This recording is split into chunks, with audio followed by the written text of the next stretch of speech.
Bonjour à tous, bienvenue sur Légende du football FC Barcelone. Chelsea serait entré en négociation avec Aubameyang. Si le Barça peine à se débarrasser de ses indésirables, Pierre-Emerick Aubameyang n'est pas concerné par le problème. L'ancien d'Arsenal semblait accepter son statut de doublure à Lewandowski après avoir convaincu la saison dernière en deuxième partie de saison. Pourtant, Fabrizio Romano annonce sur Twitter que Chelsea envisagerait de s'attacher les services du Gabonais. Les Blues seraient même déjà en contact avec l'attaquant.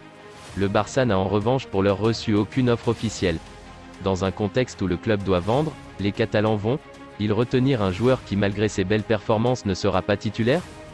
Barré par Robert Lewandowski, arrivé cet été, Pierre-Emerick Aubameyang discute avec Chelsea, qui a placé le Gabonais sur sa liste de joueurs ciblés pour renforcer son attaque selon Fabrizio Romano.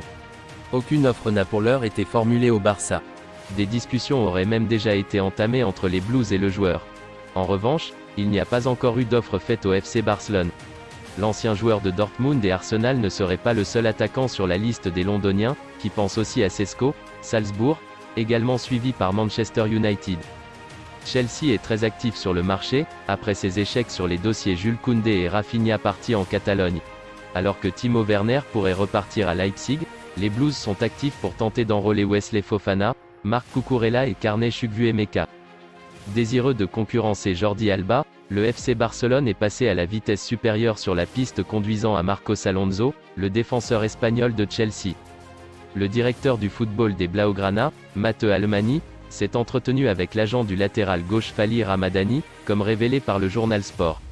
Le dirigeant du Barça a trouvé un terrain d'entente avec son représentant sur les modalités de son contrat, d'une durée de 3 années soit jusqu'en juin 2025. Mais la venue au Camp Nou du joueur de 31 ans est encore loin d'être actée, puisque les deux formations doivent s'accorder sur le montant du transfert. Depuis sa présence dans l'effectif des Blues en août 2016, contre la somme de 23 millions d'euros, l'ex-pensionnaire de la Fiorentina a pris part à 211 matchs toutes compétitions confondues, pour 29 buts. Son bail court jusqu'en juin 2023 avec Chelsea. Selon Gérard Romero, les dirigeants catalans ont rencontré Gérard Piqué ce soir dans un restaurant de Barcelone afin de discuter avec lui d'une réduction de salaire. D'après Sport, le défenseur central n'est pas le seul à être concerné par cette demande, puisque Sergio Busquets et son agent ont également eu une réunion avec les dirigeants du Barça pour évoquer un effort financier. En parallèle, le dossier Frenkie de Jong est toujours en stand-by.